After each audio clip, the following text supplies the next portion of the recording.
Hello, everybody. This is Millennium Frisbee. I am doing kind of an odd episode or video thing right now. Basically, I decided since I really didn't have anything to do right now, I'm kind of bored. Don't really have any homework to do at this point in time, so I thought, hey, might as well post a video or at least try to post a video on my 15 favorite video games that I own. I don't know, I just felt like doing it. Don't ask. Um, so yeah, I just thought about doing this. I have a list right here of some of my favorite games that I own. Just thought I might do this to show you just some of my taste in taste in games. Not my taste in music. My taste in music is pretty slim. Uh, but yeah, just if you want, you can comment and tell me if there's any games that is on this list that you like, and there you go.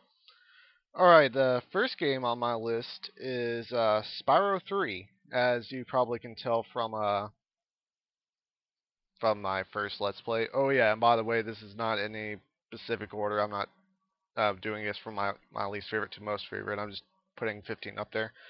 And yeah, with Spyro 3, I pretty much already said all I really wanted to say about it.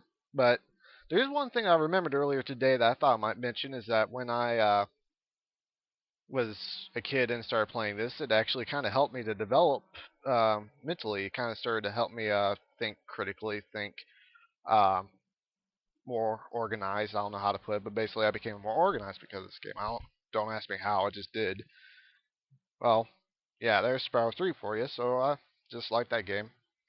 Alright, my second game that is on my list is Paper Mario 2, The Thousand Year Door.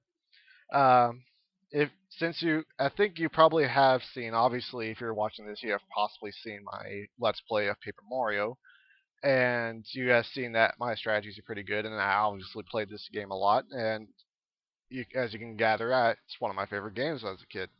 Paper Mario 2 trumps it by being a lot more complicated than some bosses, but at the same time, it also has a lot of things I like about it. This art design is a lot more paper-esque. I don't know how to describe it. It's a little bit more cartoony, but the atmosphere is really good. I really like the game.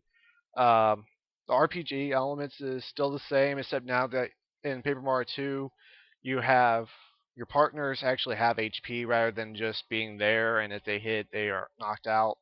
So now you actually have to take care of your party members, which is both complicated and interesting at the same time. I don't know how to explain it, but I just really like Paper Mario 2, and there's a lot of stuff I can say about it, but I'm going to save that for later. Hint, hint, wink, wink. All right, the third game is Mario Luigi Superstar Saga.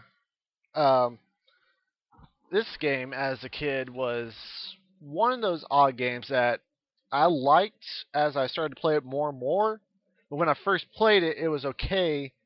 Then it started to degrade until I actually stopped playing it altogether for a while. And then when I got back to it and actually completed it and played it again, I actually started to like it more and more.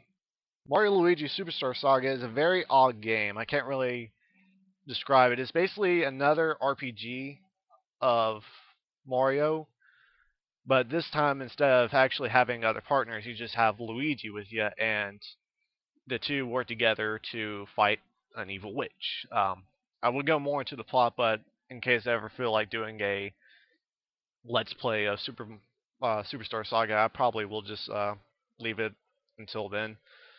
Plus, it's a really good game, and I would actually recommend that you either get a emulator or ROM format, uh, emulator or ROM format for it, or just buy it online or something because it is a good game and is that good. All right, the fourth game is Mario Luigi Bowser's Inside Story. Basically, I like this for pretty much the same reasons I like. All right, had to readjust my mic there. I like Mario Luigi Bowser's Inside Story for the same reason that I like Superstar Saga. It's just very unique and I really like it.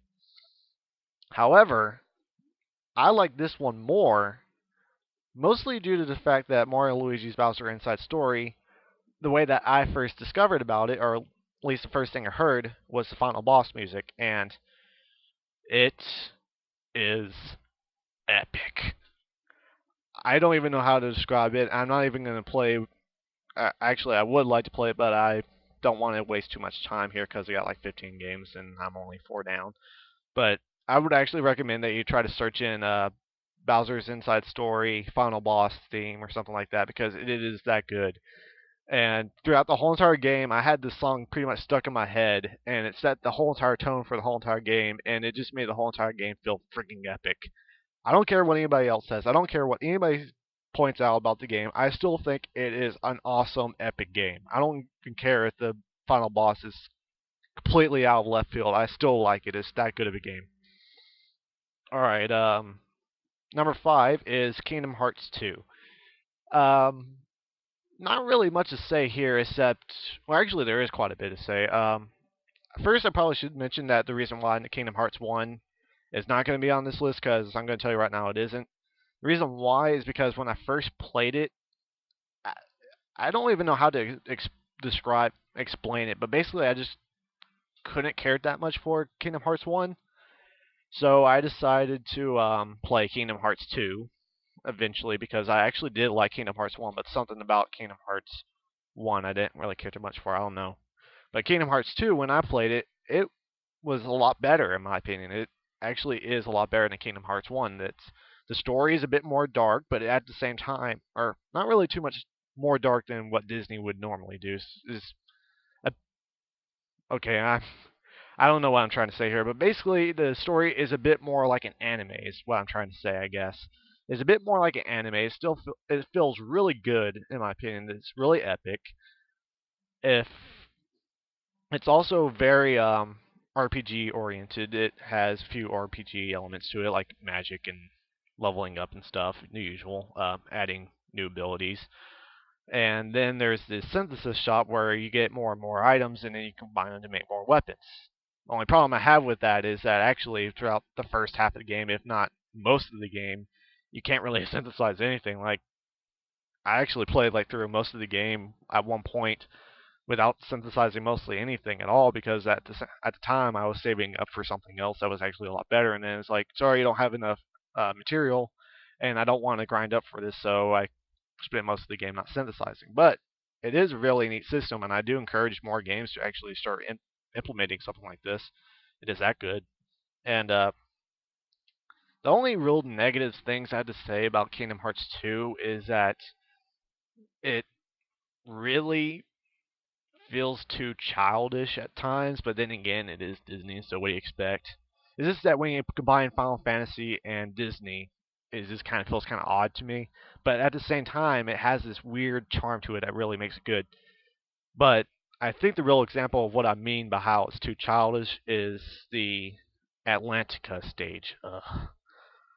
I cannot play that game. I cannot play that stage without muting my TV. I just absolutely hate that part. I had to mute the TV and just sit there and just do whatever I have to do in order to get through it as fast as I can.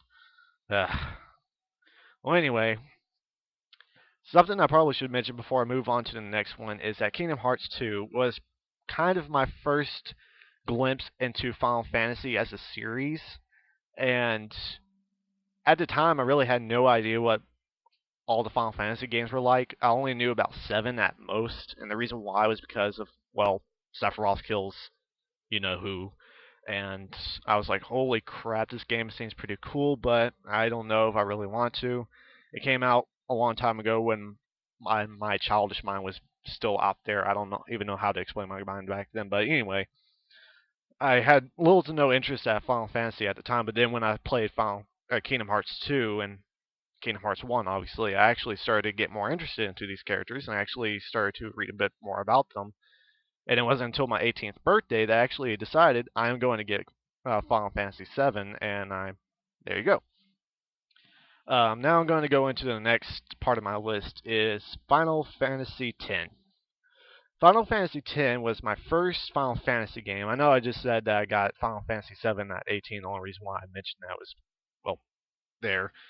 I don't know. But Final Fantasy X was my first. The reason why is because at the time that I decided to actually try Final Fantasy, it was the only Final Fantasy game that was readily available at a game store that I could put onto one of my game systems. I don't have anything above a PS2 or a Wii at this moment in time. Or I don't have anything above a PS2 except for the Wii, and that's it about that.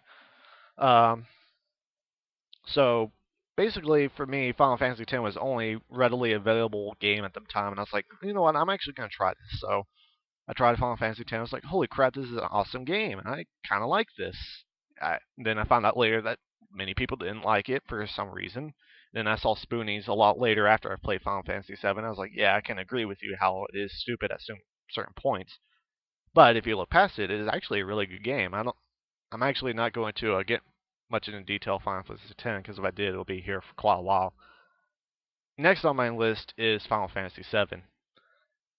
There really isn't much to say about this one. I'm just going to say that when I was 18, I was like, holy crap, Final Fantasy II is good, and if it's considered to be one of the least amazing or whatever, I'm going to get Final Fantasy VII and try it. I was able to get my parents to get it for me online, got it. Most fun I've ever had with an RPG, I had to say. It was one of the most fascinating things, even though I pretty much knew the story, not front to back, but at least I knew the synopsis was that Cloud needs to fight Sephiroth. Sephiroth kills you know who, that incites Cloud more. I did not know much more about that, and then when I started playing the game, I was like, holy crap, this is really in depth. This has a lot of depth to it, and I was like, holy crap, this is a good game, and I really started to get into it, and the gameplay was awesome. I really liked it. It's that good of a game, and I can't really say much more about it. All right, number 8 is Banjo Tooie. Um, Not really much I can say about this one. Been saying that a lot. The reason why is mostly because it was just one of those games. I can't even remember why I got it. I just did. I think it was because at the time that I got it, I was still reading Nintendo Power, and most of the games that I got in my library either because I looked at it in Nintendo Power, I was like, holy crap, this game looks pretty awesome. I actually want to play along with the Nintendo Power, or I just heard about it off of from you or heard about from another person, and I was like, huh, that sounds pretty neat. I might try that. Or I rented it. And in Banjo Tooie is probably one of those cases where I just found it on Nintendo Power, and it's like, okay, that looks pretty good. So I played it. Thought it was good. And even today, I still want to play it. It's like, the only reason why I haven't played it recently was mostly because I've been finding other games I've been interested in and playing it as well. Or I've been busy, or as what's going to come up next is the Let's Play Olympics, and because of that, I've been mostly doing other things. I've been trying to practice that, so I haven't been playing it as much as I want to. But it is a good game, and even though it's a collectathon, it is a good collectathon. That's all I'd say. It's a good collectathon. And if you put in cheats, um, no real shame in doing it, but it can make the game a lot more fun. That's all I'm going to say about it, is that if you put in cheats, it is a little bit more fun than just simply playing the game as is. It's not as frustrating. It can actually be kind of funny at times. So there you go. Number 9 is Legend of Zelda Majora's Mask. Now, something I should mention before I get into this game in more depth is that all the other Zelda games I like, but after I played them the first time, they either become meh to me or they just don't become any more fascinating. I'd still like to play some of them, like Wind Waker is one of my more favorites to play. Ocarina of Time is good whenever I play with the guide. I don't know why, it just is. But Majora's Mask is one of the only Zelda games I've ever played that actually makes me want to play it over and over again because of the uniqueness of it, I guess. Just the 3 day time limit and being able to just kind of like see how much you can do in that 3 day time limit before it goes out. Yeah, my grandma's, she has a Nintendo 64 there with a bunch of different games on it, and one of them is Majora's Mask. And from the time to time, whenever I visit, sometimes I'll just try to play through the game as much as I can during that time that I'm there, and I'll speedrun it. And I actually have to admit, I am getting better and better at the game. However, it still has a lot of moments in there where I'm just like, I don't know if I want to do this because it was one.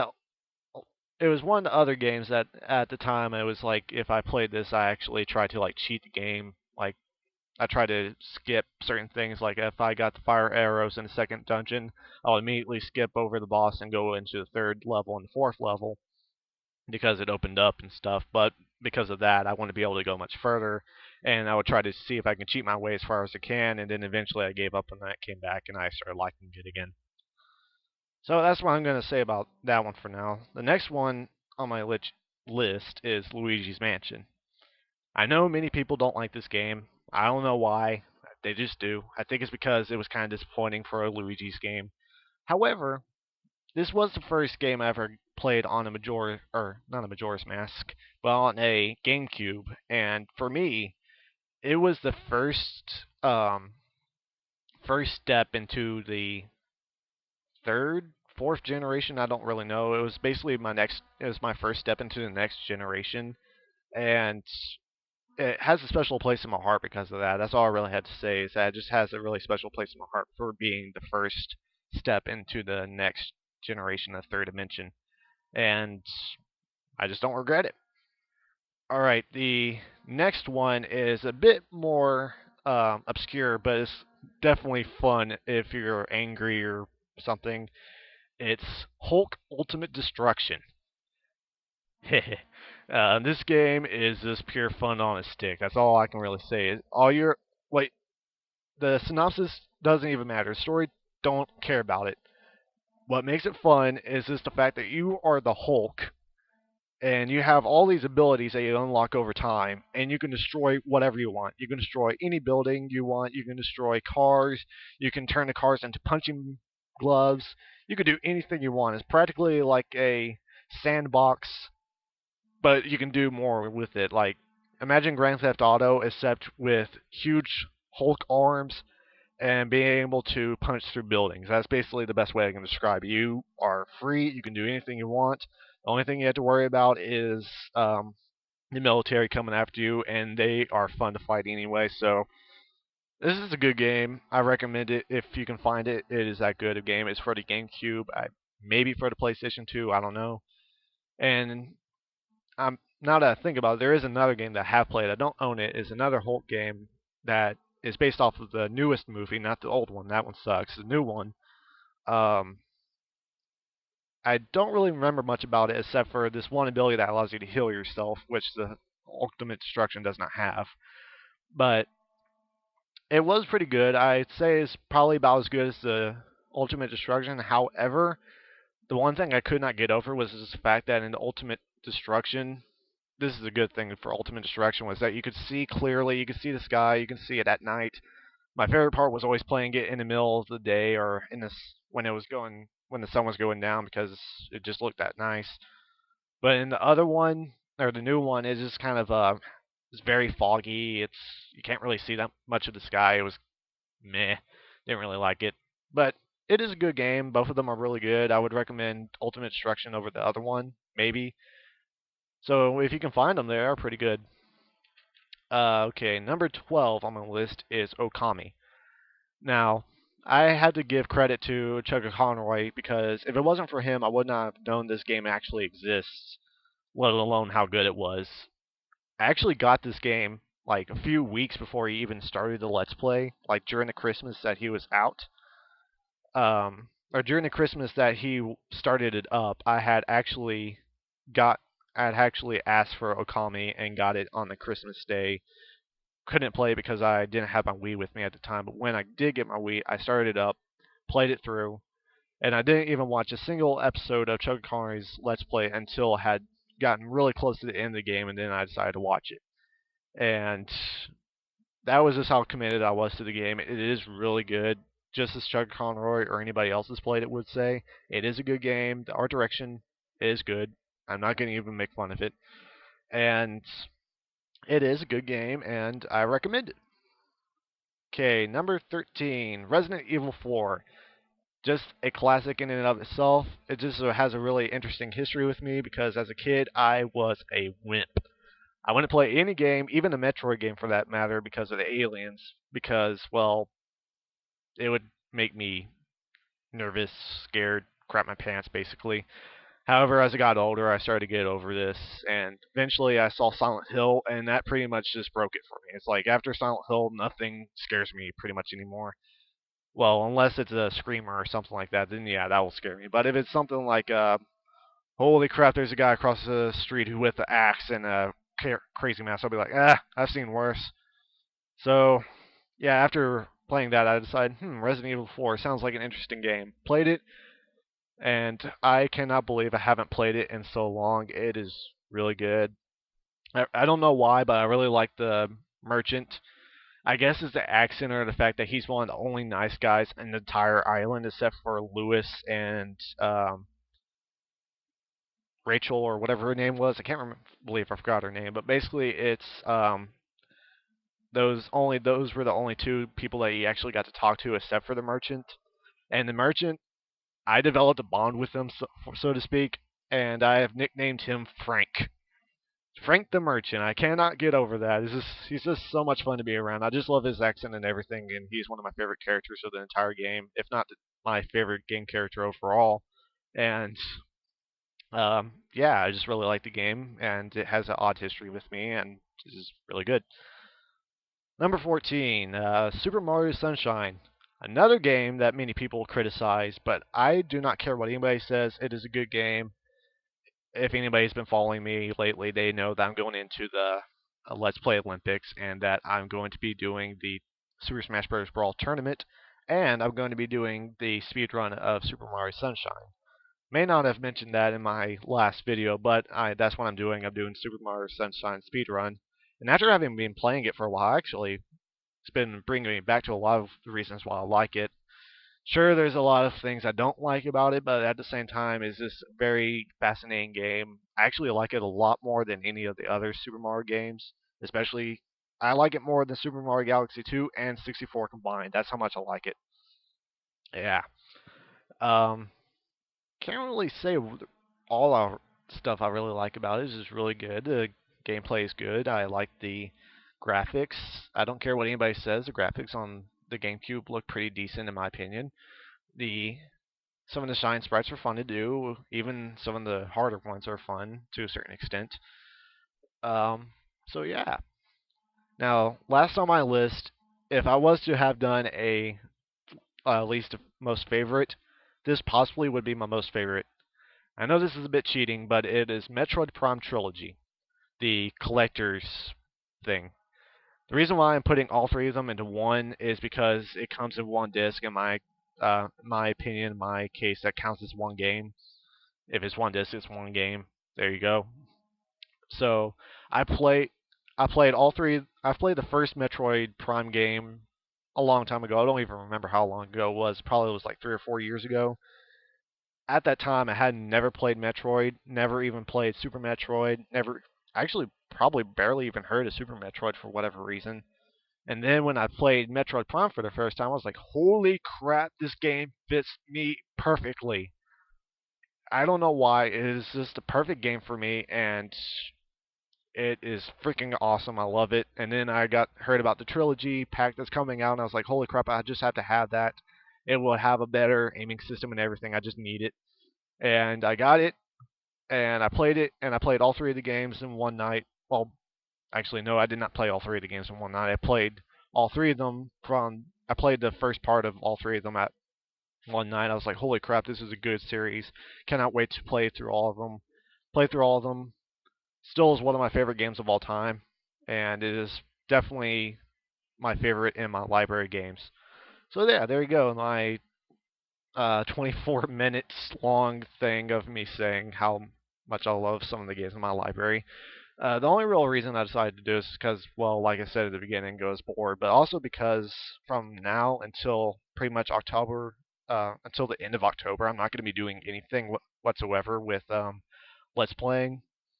And I just thought, well, that sounds kind of mean, kind of, but I am going to be doing the Olympics, so it is worth it. However, I felt like doing this, so there you go. Also, I just thought that if people were to ever ask me what was some of my favorite games, well, here you go. Here's a list. And it would also give you an idea of probably some future Let's Plays I'm going to be doing.